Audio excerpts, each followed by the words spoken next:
ഈ പുൽവാമ ആക്രമണത്തിന് തിരിച്ചടി നൽകി ഇന്ത്യ. പാകിസ്ഥാനിലെ ഭീകര താവളങ്ങൾ ഇന്ത്യ തകർത്തു. 12 മിറാഷ് വിമാനങ്ങൾ അതിർത്തി കടന്ന് മുസഫറാബാദിൽ ആക്രമണം നടത്തി.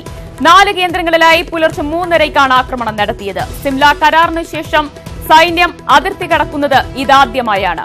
വിവരങ്ങളുമായി ഡൽഹിയിൽ നിന്ന് എം ഉണ്ണികൃഷ്ണനും TJ ശ്രീലാലും ചേരുകയാണ്. ആദ്യം ഉണ്ണിയിലേക്ക്. ഉണ്ണി, പുൽവാമ ഭീകരാക്രമണത്തിനുള്ള ശക്തമായ ഇന്ത്യയുടെ തിരിച്ചടിയായാണോ ഇതിനെ വ്യാഖ്യാനിക്കേണ്ടത്? തീർച്ചയായും ആ രീതിയിൽ തന്നെ വേണം ഈ ആക്രമണത്തെ കാണാൻ. അതിർത്തി കടന്നുകൊണ്ട് ഇന്ത്യൻ വ്യോമസേനയുടെ പോർ വിമാനങ്ങളാണ് ആക്രമണം നടത്തിയിരിക്കുന്നത് പാകിസ്ഥാനിൽ. പാക് അധീന കശ്മീരിലല്ല, പാകിസ്ഥാനിൽ വരുന്ന ബലാക്കോട്ട് മേഖലയിലാണ് ആക്രമണം നടന്നിരിക്കുന്നത്. ഖൈബർ പഖ്തുൻവാല എന്ന് പറയുന്ന മേഖലയിലെ 4 സ്ഥലങ്ങളിലായാണ് ആക്രമണം നടന്നിരിക്കുന്നത്. പാക് മണ്ണിലുള്ള ഭീകര കേന്ദ്രങ്ങൾക്ക് നേരെ നേരിട്ട് വ്യോമസേനയെ ഉപയോഗിച്ചുകൊണ്ടുള്ള ആക്രമണമാണ് ഇപ്പോൾ നടന്നിരിക്കുന്നത്. പുലർച്ചെ 3:30 ആക്രമണം നടന്നിരിക്കുന്നതെന്ന് ഔദ്യോഗികമായി സൈനിക വൃത്തങ്ങളെ സ്ഥിരീകരിച്ചുകൊണ്ട് സൂചനകൾ പുറത്തുവരികയാണ്. 12 മിറാഷ് 2000 വിമാനങ്ങളാണ് ആക്രമണം നടത്തുന്നതിനായി എത്തിയിരുന്നത്. 1000 കിലോയിലധികം സ്ഫോടക വസ്തുക്കൾ ഈ മേഖലയിലുള്ള ഭീകര താവളങ്ങളിൽ വർഷിക്കുന്നതിന് ഈ സൈന്യത്തിന് കഴിഞ്ഞിട്ടുണ്ട് എന്നാണ് ലഭിക്കുന്ന വിവരം. 4 കേന്ദ്രങ്ങളിലെ ഭീകര താവളങ്ങൾ പൂർണ്ണമായും ആക്രമിക്കാൻ കഴിഞ്ഞിട്ടുണ്ട് എന്ന സൂചനയാണ് ലഭിക്കുന്നത്. ഏതാണ്ട് 200-നും 300-നും ഇടയിൽ ആൾക്കാർക്ക് പരിക്കും ജീവനഷ്ടവും ഉണ്ടായിട്ടുണ്ടാകാം പാകിസ്ഥാന്റെ ഭാഗത്തു നിന്നുമെന്ന വിവരങ്ങളും വരുന്നുണ്ട്. ഏതായാലും ഔദ്യോഗികമായി സൈന്യം തന്നെ, വ്യോമസേന തന്നെ ഒരുപക്ഷെ വാർത്താ സമ്മേളനം വിളിച്ചുകൊണ്ട് ഇതുമായി ബന്ധപ്പെട്ട വിവരങ്ങൾ അറിയിച്ചേക്കും. ഉറി ഭീകരാക്രമണത്തിന് ശേഷം മിന്നലാക്രമണം നടത്തിക്കൊണ്ട് ഇന്ത്യ പാകിസ്ഥാന് ശക്തമായ മുന്നറിയിപ്പ് നൽകിയിരുന്നു. അതിനുശേഷം നടക്കുന്ന വലിയ ഇന്ത്യയുടെ തിരിച്ചടിയായി തന്നെയാകും ഇതിനെ വിലയിരുത്തുക. നേരത്തെ പാകിസ്ഥാനുമായി നടന്ന യുദ്ധഘട്ടങ്ങളിൽ പോലും വ്യോമസേനയെ നേരിട്ട് ഉപയോഗിച്ചുകൊണ്ട് അതിർത്തി മറികടന്നുകൊണ്ട് പോർ വിമാനങ്ങൾ പറത്താൻ ഇന്ത്യ അത്ര കണ്ട് സന്നദ്ധമായിരുന്നില്ല. അതിനുശേഷം വളരെ നിർണായകമായ ഒരു ചുവട് മാറ്റം കൂടിയാണ് ഇന്ത്യയുടെ ഭാഗത്തു നിന്നും ഉണ്ടാകുന്നത്. ഭീകരാക്രമണങ്ങളെ തുടർച്ചയായി പാകിസ്ഥാൻ പ്രോത്സാഹിപ്പിക്കുന്ന സാഹചര്യത്തിൽ കൃത്യമായി മറുപടി നൽകുക എന്നതിന്റെ ഭാഗമായി കൂടിയാണ് ബലാക്കോട്ട് അടക്കമുള്ള മേഖലകളിൽ സ്ഫോടക വസ്തുക്കൾ വർഷിച്ചുകൊണ്ടുള്ള ഇന്ത്യയുടെ ഈ തിരിച്ചടി ഉണ്ടായിരിക്കുന്നത്. ആദ്യം ഇതുമായി ബന്ധപ്പെട്ട വിവരം പുറത്തുവിട്ടത് പാകിസ്ഥാൻ തന്നെയാണ്. പാക് സേനയുടെ വക്താവ് ട്വിറ്ററിലൂടെ 2 ട്വീറ്റുകളാണ് ഏതാണ്ട് 1.5-2 മണിക്കൂർ സമയപരിധിക്കുള്ളിൽ പുറത്തുവിട്ടിരുന്നത്. അതിൽ ആദ്യം പറഞ്ഞിരുന്നത് ഇന്ത്യയുടെ ഭാഗത്തു നിന്നും അതിർത്തി മറികടന്നുകൊണ്ട് പോർ വിമാനങ്ങൾ പറത്താനുള്ള ശ്രമം ഉണ്ടായിട്ടുണ്ട്, എന്നാൽ പാകിസ്ഥാൻ അതിനെ തിരിച്ചടി നൽകാൻ ശ്രമിച്ചു. ഇതേ തുടർന്ന് ഇന്ത്യൻ വിമാനങ്ങൾ രക്ഷപ്പെട്ടു പോയി എന്നാണ് പറയുന്നത്. ആ രക്ഷപ്പെട്ടു പോകുന്നതിനിടെ ചില സ്ഫോടക വസ്തുക്കൾ ഇന്ത്യ ബലാക്കോട്ട് മേഖലയിൽ നിക്ഷേപിച്ചുവെന്നും പാകിസ്ഥാൻ ഈ ട്വിറ്ററിലൂടെ പറഞ്ഞിരുന്നു. അതായത് പാക് സൈനിക വക്താവിന്റെ ശ്രമം ആക്രമണം നടന്നിട്ടില്ല, പാകിസ്ഥാന് യാതൊരു നാശനഷ്ടങ്ങളും ഉണ്ടായിട്ടില്ല എന്ന് വരുത്തി തീർക്കാനായിരുന്നു. അതിന് പിന്നാലെയാണ് ഇന്ത്യൻ സൈന്യത്തെ ഉദ്ധരിച്ചുകൊണ്ടുള്ള വലിയ തിരിച്ചടിയാണ് ഉണ്ടായിരിക്കുന്നതെന്ന വിവരം പുറത്തു വരുന്നത്. സ്വാഭാവികമായും നേരത്തെ മിന്നലാക്രമണം നടന്നപ്പോൾ പാകിസ്ഥാൻ അങ്ങനെ ഒരു ആക്രമണമേ നടന്നിട്ടില്ലെന്ന നിഷേധാത്മക സമീപനമാണ് സ്വീകരിച്ചിരുന്നത്. ഇത്തവണയും ആക്രമണം നടന്നുവെന്ന വിവരം ഇന്ത്യ ഔദ്യോഗികമായി പുറത്തുവിടുന്നതിന് മുമ്പ് കേവലം ആക്രമണമല്ല, ഇന്ത്യയുടെ ഭാഗത്തു നിന്നുള്ള പ്രകോപനമാണെന്ന് വരുത്തി തീർക്കാനുള്ള അങ്ങനെ ഒരു നറേറ്റീവ് ഉണ്ടാക്കാനുള്ള ശ്രമമാണ് പാകിസ്ഥാന്റെ ഭാഗത്തു നിന്ന് നടന്നത്. പക്ഷേ ഇപ്പോൾ ഈ വിവരങ്ങൾ പുറത്തു വരുമ്പോൾ ഇന്ത്യ നടത്തിയ ഓപ്പറേഷന്റെ കൂടുതൽ വിശദാംശങ്ങളാണ് പുറത്തു വരുന്നത്.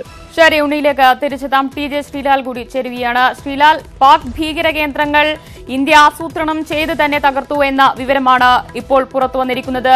സിംല കരാറിന് ശേഷമുള്ള ഇന്ത്യൻ സൈന്യം പാക് അതിർത്തി കടക്കുന്നത് ഇത് ആദ്യമായാണ്. ഇന്ത്യയുടെ വലിയൊരു ചുവടുമാറ്റമായി തന്നെ ഇതിനെ കാണാൻ കഴിയില്ലേ? ദിവ്യ, ഇന്ത്യൻ സൈന്യം പാക് അതിർത്തി കടക്കുന്നത് ഇത് ആദ്യമായിട്ടല്ല. നമ്മുടെ സർജിക്കൽ സ്ട്രൈക്ക് ഇന്ത്യൻ സൈന്യം കരയിലൂടെ പോയി അവിടെ ആക്രമിച്ച് സൈന്യ ഭീകര ക്യാമ്പുകൾ തകർത്ത് തിരിച്ചു വരികയായിരുന്നു. എന്നാൽ വ്യോമസേന ഈ പാക് അതിർത്തി കടന്നുള്ള ആക്രമണം നടത്തുന്നത് ഇത് ആദ്യമായിട്ടാണ്. 12 വ്യോമസേനയുടെ മിറാഷ് 2000 ഹെലികോപ്റ്ററുകൾ, യുദ്ധവിമാനങ്ങൾ ആണ് ഇന്നലെ രാത്രി നടന്ന ഈ ഓപ്പറേഷനിൽ പങ്കെടുത്തതെന്നാണ് ഇപ്പോൾ ലഭിക്കുന്ന സൂചനകൾ. അതിൽ തന്നെ ഏതാണ്ട് 1000 കിലോയ്ക്കടുത്ത് വരുന്ന ബോംബുകൾ ഇന്ത്യ വർഷിച്ചു എന്നും വിവരം പുറത്തു വരുന്നുണ്ട്. ഈ വിവരങ്ങളിൽ ഔദ്യോഗിക സ്ഥിരീകരണം ഇനിയും ഉണ്ടായിട്ടില്ല. പക്ഷേ സർക്കാർ സോഴ്സുകൾ തന്നെയാണ്, സർക്കാർ വൃത്തങ്ങൾ തന്നെയാണ് ഈ വിവരങ്ങൾ പുറത്തുവരുന്നതും നമുക്ക് ഈ വിവരം തരുന്നതും. നമ്മുടെ ഇൻപുട്ട് എഡിറ്റർ നെറ്റ്വർക്ക് ഏജിന്റെ ഇൻപുട്ട് എഡിറ്റർ മനോജ് ഗുപ്തയാണ് ഈ വാർത്ത പുറത്തു കൊണ്ടുവന്നതും ഈ വാർത്തയുടെ വിവരങ്ങൾ ഇപ്പോൾ പുറത്തു കൊണ്ടുവന്നിരിക്കുന്നതും. എന്തായാലും മിറാജ് 2000 യുദ്ധവിമാനങ്ങൾ ഉപയോഗിച്ചുള്ള ഒരു ആക്രമണമായിരുന്നു. പ്രിസിഷൻ സ്ട്രൈക്ക് എന്നാണ് ഇതിനെ വിളിച്ചിരിക്കുന്നത്. അതായത് ഈ ദിവസങ്ങളിൽ, പുൽവാമ ആക്രമണത്തിന് ശേഷമുള്ള ദിവസങ്ങളിൽ പാകിസ്ഥാനിലുള്ള ജയ്ഷെ മുഹമ്മദിന്റെ താവളങ്ങൾ എവിടെയൊക്കെയാണ് എന്നുള്ള ഇന്റലിജൻസ് വിവരം കളക്ട് ചെയ്യുകയായിരുന്നു, ഇന്റലിജൻസ് വിവരം ശേഖരിക്കുകയായിരുന്നു. രഹസ്യ വിവരങ്ങൾ ശേഖരിച്ച് അതിനുശേഷം ആ കൃത്യമായ ആ സ്ഥലങ്ങളിൽ ആണ് ഇന്നലെ ആക്രമണം നടന്നിരിക്കുന്നത്. അതിൽ തന്നെ ഏതാണ്ട് 200-300 ഭീകരർ, ജയ്ഷെ ഭീകരരെ ഈ ആക്രമണത്തിൽ കൊല്ലപ്പെട്ടു എന്നാണ് സർക്കാർ വൃത്തങ്ങളിൽ നിന്ന് ലഭിക്കുന്ന വിവരം. എന്തായാലും പാകിസ്ഥാൻ ഇത്തരം വിവരങ്ങൾ സംബന്ധിച്ചുള്ള ഔദ്യോഗിക സ്ഥിരീകരണങ്ങൾ ഇനിയും നൽകിയിട്ടില്ല. പാകിസ്ഥാൻ ആകെ സ്ഥിരീകരിച്ചിരിക്കുന്നത് ഇന്ത്യൻ വ്യോമസേന വിമാനങ്ങൾ അതിർത്തി കടന്നു, പാക് അതിർത്തി ലംഘിച്ചു, പാകിസ്ഥാനുള്ളിലേക്ക് പ്രവേശിച്ചു, ചില സ്ഥലങ്ങളിൽ ആക്രമണം നടത്താൻ ശ്രമിച്ചു. അതിനെ അവർ പ്രതികരിക്കുമെന്നായപ്പോൾ ഇന്ത്യൻ വിമാനങ്ങൾ മടങ്ങിയെന്ന് മാത്രമാണ് പാകിസ്ഥാൻ ഇപ്പോഴും നൽകുന്ന വിവരം. എന്തായാലും നമ്മുടെ സർക്കാർ വൃത്തങ്ങളിൽ നിന്ന് നമുക്ക് ലഭിക്കുന്ന വിവരം അനുസരിച്ചാണ് എങ്കിൽ 12 വ്യോമസേന വിമാനങ്ങളാണ് ഈ ആക്രമണത്തിന് ഉപയോഗിച്ചത്. ആ 12 വ്യോമസേന വിമാനങ്ങൾ 1000 കിലോ ബോംബ് വർഷിച്ചു എന്നാണ്. അതായത് പുൽവാമ ആക്രമണത്തിൽ ഏതാണ്ട് 200-250 കിലോ സ്ഫോടക വസ്തുക്കൾ ഉപയോഗിച്ചു എന്നാണ് ഈ തീവ്ര ഭീകര സംഘടനകൾ അവകാശപ്പെട്ടിരുന്നത്. അതിന്റെ എത്രയോ ഇരട്ടി അധികം പ്രകരശേഷിയോടെ ഇന്ത്യ തിരിച്ചാക്രമിച്ചിരിക്കുന്നു എന്ന് തന്നെയാണ് ഇതിൽ നമ്മൾ മനസ്സിലാക്കേണ്ടത്. 200-300 ഭീകരർ കൊല്ലപ്പെട്ടുവെന്നും ഇന്ത്യൻ ഭാഗത്തു നിന്നുമുള്ള നമ്മുടെ സർക്കാരിന്റെ ഭാഗത്തു നിന്നുള്ള വിവരം ലഭിച്ചിട്ടുണ്ട്. എന്തായാലും ഇത് സംബന്ധിച്ച് പാകിസ്ഥാൻ ഇനിയും പ്രതികരണം നടത്തിയിട്ടില്ല. പാകിസ്ഥാൻ ഇക്കാര്യത്തിൽ എങ്ങനെ പ്രതികരിക്കും എന്നതാണ് ഇപ്പോൾ ഇനി അറിയേണ്ടത്. ഇന്ത്യൻ വ്യോമസേന വിമാനങ്ങൾ അതിർത്തി ലംഘിച്ചതിനോട് പാകിസ്ഥാൻ എങ്ങനെ പ്രതികരിക്കും? നിലവിലെ സാഹചര്യത്തിൽ പാകിസ്ഥാൻ കഴിഞ്ഞ ദിവസങ്ങളിൽ പാക് പ്രധാനമന്ത്രി ഇമ്രാൻഖാൻ തന്നെ വലിയ തോതിലുള്ള വെല്ലുവിളികൾ നടത്തിയിരുന്നു. ഏത് സാഹചര്യത്തിൽ നേരിടാൻ തയ്യാറാണ്, യുദ്ധസമാനമായ സാഹചര്യത്തിൽ നേരിടാൻ പോലും തയ്യാറാണ് എന്നുള്ള വെല്ലുവിളി നടത്തിയിരുന്നു. ആ വെല്ലുവിളിക്കാണ് ഇപ്പോൾ ഇന്ത്യ മറുപടി നൽകിയിരിക്കുന്നത്.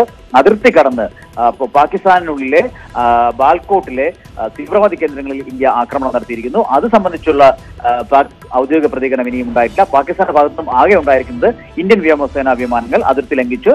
പക്ഷേ അവർ ഇപ്പോഴും അവകാശപ്പെടുന്നത് കാര്യമായ ഒരു പ്രകരശേഷി ഉണ്ടാക്കാനോ അല്ലെങ്കിൽ കാര്യമായ നാശനഷ്ടങ്ങൾ ഉണ്ടാക്കാനോ ആൾനാശമുണ്ടാക്കാനോ അല്ലെങ്കിൽ അത്തരത്തിലുള്ള ഏതെങ്കിലും തരത്തിലുള്ള ഒരു നാശം ഉണ്ടാക്കാൻ ഇന്ത്യൻ വ്യോമാക്രമണത്തിന് കഴിഞ്ഞിട്ടില്ല എന്നുള്ള നിലപാട് തന്നെയാണ് പാകിസ്ഥാൻ. ശ്രീലാലിലേക്കും ഉണ്ണിയിലേക്കും തിരിച്ചെത്താം. ഇപ്പോൾ മേജർ രവി ചേരുകയാണ്.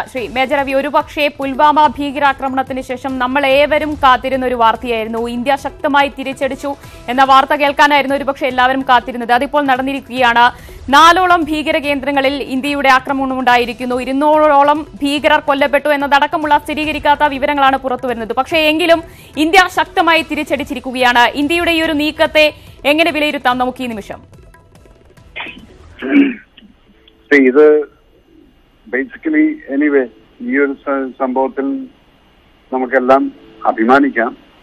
കാരണം ഇതൊരു ഞാൻ അന്നും പറഞ്ഞിട്ടുണ്ടായിരുന്നു, ഇത് നമ്മളൊരു യുദ്ധത്തിലേക്ക് ഒരിക്കലും പോകുന്നത് ഇന്ത്യ എന്ന രാജ്യത്തിന്റെ ആ ഒരു സാത്വികത്വം വെച്ച് നോക്കിക്കഴിഞ്ഞാൽ അത് നമ്മളായിട്ടൊരു ഇനിഷ്യേറ്റീവ് എടുക്കാൻ പാടില്ല എന്നുള്ളൊരു അഭിപ്രായക്കാരനാണ് ഞാൻ.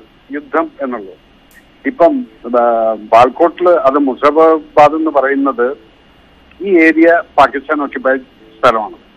അപ്പൊ അവിടെ എങ്ങനെയാലും അവർക്ക് അതിനകത്ത് ഒരു ക്ലെയിം ചെയ്യാൻ പറ്റില്ല. അവർ ബോർഡർ ക്രോസ് ചെയ്തു എന്ന് പറഞ്ഞിട്ടുള്ളൊരു കാര്യം അവർക്ക് പറയാൻ പറ്റില്ല. കാരണം ബോർഡർ എന്നുള്ളതിൽ എല്ലാം ക്രോസ് ചെയ്തിരിക്കുന്നത്, നമ്മുടെ LOC ആണ് ക്രോസ് ചെയ്തിരിക്കുന്നത്. അത് ക്രോസ് ചെയ്യാതെ തന്നെ അത്രയും ക്ലോസ് ആയിട്ടുള്ള സ്ഥലത്താണ് ഈ അറ്റാക്ക് നടന്നിരിക്കുന്നത്. അറ്റാക്ക് നടത്തുന്ന എയർ സ്ട്രൈക്ക് കൊടുത്തു. അവരിപ്പോ അത് പറയും, ഞങ്ങൾ തിരിച്ചടിച്ചു, റിട്ടാലിയേറ്റ് ചെയ്തു.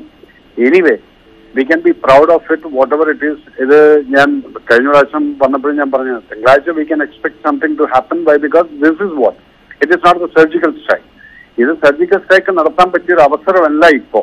കാരണം എന്താ വെച്ചാൽ ഞാൻ അന്ന് പറഞ്ഞതാണ്, ഈ മഞ്ഞൊക്കെ മൂടിക്കിടക്കുന്ന സ്ഥലത്ത് പട്ടാളക്കാർ ബൈഫൂട്ട് പോയിട്ട് ഒരു സർജിക്കൽ സ്ട്രൈക്ക് നടത്തിയിട്ട് വരാന്ന് പറയുന്നത് that is not possible, that will damage us. അതുകൊണ്ട് ഇപ്പൊ ഈ നടത്തിയിരിക്കുന്നതിൽ we can be proud of it, whatever we have done. Now Pakistan might claim, അവരിങ്ങനെ പറഞ്ഞുകൊണ്ടിരിക്കും ഞങ്ങൾ തിരിച്ചടിച്ചു എന്നുള്ളതെല്ലാം. Anyway we can sit tight and pray God ഇതൊരു വലിയൊരു സംഭവത്തിലേക്ക് മാറാതെ ഇതുപോലുള്ള ഒരു മൾട്ടി പ്രോങ് അറ്റാക്സ് അത് നടക്കേണ്ടത് അത്യാവശ്യമാണ്. കാരണം ഈ ക്യാമ്പുകൾ എന്നേക്കുമായിട്ട് അത് നശിപ്പിച്ചേ അടങ്ങും, അല്ലെങ്കിൽ കാശ്മീരിൽ ഇനിയും പ്രശ്നങ്ങളുണ്ടാവും. അന്ന് നമ്മൾ ഡിസ്കസ് ചെയ്യുമ്പോൾ പറഞ്ഞാണ് ഇതെല്ലാം ഈ എക്സ്പ്ലോസീവ്സ് മുഴുവൻ ബൈ റോഡും ബൈ ഫുട്ടും അവിടുന്ന് പാകിസ്ഥാനിൽ ട്രാൻസ്പോർട്ട് ചെയ്തിട്ട് കാശ്മീരിൽ അക്യുമുലേറ്റ് ചെയ്തിട്ടുള്ളതാണത്. So we have to do something. ഈ ക്യാമ്പുകൾ എന്നോ തകർക്കേണ്ടതായിരുന്നു. ഈ ക്യാമ്പുകൾ തകർത്തിട്ടുണ്ടെങ്കിൽ പാകിസ്ഥാൻ കനോട്ട് ക്ലെയിം ദാറ്റ് നമ്മൾ അവർ അറ്റാക്ക് ചെയ്തു, സിവിലിയൻസിനെ അറ്റാക്ക് ചെയ്തു എന്നുള്ള പറയാൻ പറ്റില്ല. ഈ ക്യാമ്പിനകത്ത് കിടക്കുന്ന മുഴുവൻ സിവിലിയൻസ് അല്ല, ഒരാളും സിവിലിയൻസ് ഇല്ല അവിടെ. അവരെല്ലാം ട്രെയിൻഡ് ആയിട്ടുള്ള militants just ready to get inducted to Kashmir. കാശ്മീരിലോട്ട് വരാൻ വേണ്ടി കാത്തു നിൽക്കുന്ന ട്രെയിൻഡ് ആയിട്ടുള്ള ആളുകളാണ്. ഇതിങ്ങനെ വിട്ടുകൊണ്ടിരിക്കും, നമ്മളിവിടെ എൻകൗണ്ടറിൽ കൊന്നുകൊണ്ടിരിക്കും. പക്ഷെ ഇത് ഇത്ര കൊല്ലമായിട്ട് നടന്നുകൊണ്ടിരിക്കുന്നതാണ്. സോ സോ ബേസിക്കലി നമുക്ക് ആ റൂട്ടാണ് എടുത്തു കളയേണ്ടത്. അതിന്റെ ഒരു തുടക്കമായിട്ടാണ് ഞാനിത് കാണുന്നത്. I am happy about what ever we have done. പക്ഷേ ശ്രീ മേജർ രവി, അപ്പോഴും ഇതിൽ ഇനി പാകിസ്ഥാന്റെ ഒരു മറുപടി ഏത് രീതിയിലായിരിക്കും എന്നതും ആശങ്കയോടെ കാണേണ്ടത് തന്നെയായിരിക്കില്ലേ? പാകിസ്ഥാൻ ഈ ലെവലിൽ പാകിസ്ഥാൻ ക്രോസ് ചെയ്ത് കഴിഞ്ഞാൽ ഇവിടെ അറ്റാക്ക് ചെയ്യാനോ അല്ല ഇതുപോലൊരു ബോംബാർഡ് ചെയ്യാൻ ഇവിടെ നമ്മുടെ അടുത്ത് മിലിറ്റൻസി ക്യാമ്പുകളൊന്നുമില്ല. അപ്പൊ അവരെങ്ങനെയെങ്കിലും ബോംബ് ചെയ്ത് കഴിഞ്ഞാൽ അതൊരു ഇന്റർനാഷണൽ റിപ്രക്കഷൻ ആയിരിക്കും. അത് കാരണം മരിക്കുന്ന സിവിലിയൻസ് ആയിരിക്കും. ഇപ്പൊ അവിടെ മരിച്ചിരിക്കുന്ന അവരുടെ ക്യാമ്പുകളാണ് പ്രവർത്തിക്കുന്നത്. That is militant camps and it has got explosives, it has got weapons. അതുപോലെ തന്നെ ട്രെയിൻ ആയിട്ടുള്ള മിലിറ്റൻസ് അവരെയാണ് കൊന്നിരിക്കുന്നത്. സോ വി കനോട്ട് ഇത് രണ്ടും കൂടെ കമ്പയർ ചെയ്യാൻ പറ്റില്ല. അവരെ LOC ക്രോസ് ചെയ്ത് കഴിഞ്ഞാലും നമുക്ക് proudly we can say that നമ്മളിവിടെ ഒരു മിലിറ്റൻസിനെയും ട്രെയിൻ ചെയ്തില്ല, അങ്ങനെയുള്ള ക്യാമ്പുകളും ഇല്ല ഇവിടെ. അപ്പൊ ഇവിടെ ഒരു ബോംബ് വീണ് കഴിഞ്ഞാൽ സിവിലിയൻസ് മരിക്കും, അല്ലെങ്കിൽ പട്ടാള ക്യാമ്പുകൾ എവിടെയെങ്കിലും കൊണ്ട് ഇട്ട് കഴിഞ്ഞാൽ അതൊരു സീരിയസ് റെപ്രിക്കഷൻസ് ആയിരിക്കും. കാരണം അത് ഒരിക്കലും അവർക്ക് ചെയ്യാൻ പറ്റില്ല. So they will not dare to do that. If they do it, അതാണ് നമുക്ക് എപ്പോഴും പ്രാർത്ഥിക്കേണ്ട. അങ്ങനെ സംഭവം ചെയ്യാതിരിക്കേണ്ട ബുദ്ധിമോശം എന്നുള്ളത് മാത്രമേ ഉള്ളൂ. പക്ഷേ ഉറി ആക്രമണം ഉണ്ടാകുന്നു, അതിനുശേഷം സർജിക്കൽ സ്ട്രൈക്ക് ഉണ്ടാകുന്നു, പുൽവാമ ഭീകരാക്രമണം ഉണ്ടാകുന്നു, അതിനുശേഷമുള്ള ഇന്ത്യയുടെ ഈ തിരിച്ചടി, വീണ്ടും ഇന്ത്യ പാകിസ്ഥാൻ തമ്മിലുള്ള ഒരു നയതന്ത്ര ബന്ധം, സമാധാന അന്തരീക്ഷം പൂർണ്ണമായി തകരുന്നു എന്നത് തന്നെയാണ് ഇതിലൂടെ വ്യക്തമാകുന്നത്. പാകിസ്ഥാനുമായിട്ട് നമുക്കുള്ള നയതന്ത്രം ഇന്നേ വരെ നോക്കിക്കഴിഞ്ഞാൽ നമ്മൾ എന്നും അങ്ങോട്ട് പോയിട്ട് പറഞ്ഞിട്ടുള്ളത് ലെറ്റ്സ് ടോക്ക്, നമ്മൾ റെഡിയാണ്. പക്ഷെ അവരതിനെ ഒരിക്കലും അക്സെപ്റ്റ് ചെയ്തിട്ടില്ല, ഫ്രണ്ട്ലിയായിട്ട് അക്സെപ്റ്റ് ചെയ്തിട്ടില്ല. നമ്മൾ നരേന്ദ്രമോദി പ്രൈം മിനിസ്റ്റർ ആയിട്ടിരുന്നതിന് ശേഷമുള്ള ഒരു ഇനിഷ്യേറ്റീവ് ടേക്ക് ചെയ്തിട്ടുള്ളതും അതും ഫ്രണ്ട്ലി അപ്രോച്ചായിരുന്നു. ആ അപ്രോച്ചിനെ പോലും അവർ അക്സെപ്റ്റ് ചെയ്യാൻ തയ്യാറല്ല. അതിന്റെ പുറകെ കൂടെ പിന്നെ അറ്റാക്ക് ചെയ്യാൻ പറയുന്ന സമയത്ത് ദേ വർ നോട്ട് സ്ട്രെയിറ്റ്. അപ്പൊ ഇവിടെ ഒരു നയതന്ത്രം എന്നുള്ളത് ഇല്ല. നമ്മൾ ഇനിയും നയതന്ത്രം സംസാരിച്ചുകൊണ്ടിരിക്കും. But they are not ready to accept this thing. Why? Because അവർക്കൊരു ഡെമോക്രാറ്റിക്കലി എലക്ടഡ് ആയിട്ടുള്ള ഗവൺമെന്റ് അല്ല അവരെ റൂൾ ചെയ്യുന്നത്. ശരി, നന്ദി ശ്രീ മേജർ രവി പ്രതികരിച്ചതിന്.